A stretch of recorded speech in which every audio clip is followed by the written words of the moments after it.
غریب لکڑہارا۔ کسی گاؤں میں فضلو نامی محنت کش رہتا تھا۔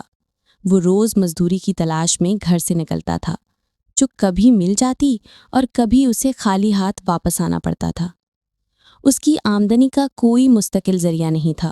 دن بھر محنت مشقت کے بعد اسے جو اجرت ملتی وہ اس کے اہل خانہ کا پیٹ پالنے میں ہی صرف ہو جاتی، جس کے بعد پھر خالی ہاتھ ہوتا۔ اسی طرح وقت گزرتا رہا اور اس کے بچے بڑے ہوتے گئے۔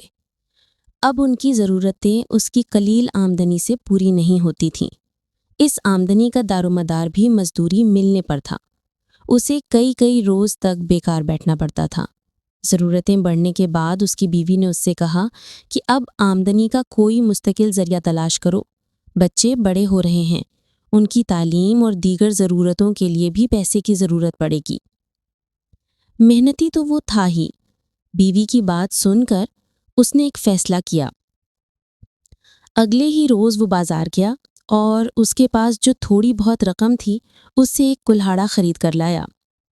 اس کے گھر کے قریب ہی جنگل تھا۔ اس نے وہاں سے لکڑیاں کاٹیں اور بازار میں لے جا کر فروخت کر دیں۔ اس سے اچھی خاصی آمدنی ہوئی اور یہ اس کی زندگی کا پہلا دن تھا جب اس نے اور اس کے بیوی بچوں نے پیٹ بھر کر کھانا کھایا۔ لکڑیاں کاٹنے کا کام اس کا مستقل روزگار کا ذریعہ بن گیا اور اس سے حاصل ہونے والی آمدنی سے گھریلو حالات بہتر ہونے لگے۔ وہ روز کوشش کرتا کہ زیادہ سے زیادہ لکڑیاں کاٹے تاکہ ان کی فروخت سے زیادہ پیسے آئیں۔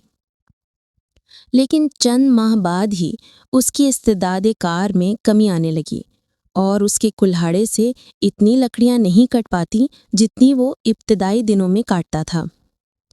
اس صورتحال سے اس کی روزانہ کی آمدنی بھی متاثر ہونے لگی اور اس کے گھریلو حالات پھر سے بدتر ہونے لگے۔ اس کی بیوی نے اس سے سبب پوچھا تو اس نے بتایا کہ اب اس سے پہلے کی طرح زیادہ لکڑیاں نہیں کاٹی جاتیں، حالانکہ وہ تمام دن محنت کرتا ہے۔ کلہاڑا درخت پر پہلے کی طرح نہیں چلتا، جس کی وجہ سے اسے لکڑیاں کاٹنے میں دشواری کا سامنا ہوتا ہے۔ اس کی بیوی نے انتہائی سوچ بچار کے بعد اپنے شوہر سے پوچھا کہ اس نے کلہاڑا خریدنے کے بعد کتنی مرتبہ اس پر دھاڑ لگوائی ہے۔ فضلو نے جواب دیا کہ اسے دھاڑ لگوانے کا خیال ہی نہیں آیا۔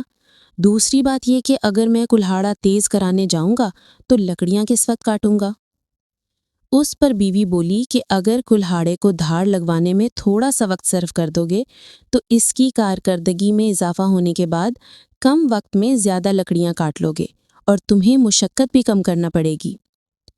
فضلو کی سمجھ میں بیوی کی بات آ گئی اور اس کے بعد وہ باقاعدگی کے ساتھ کلہاڑے پر دھاڑ لگوانے لگا، جس سے اس کی کارکردگی پہلے جیسی ہو گئی اور اس کے گھریلو حالات پھر سے بہتر ہونے لگے۔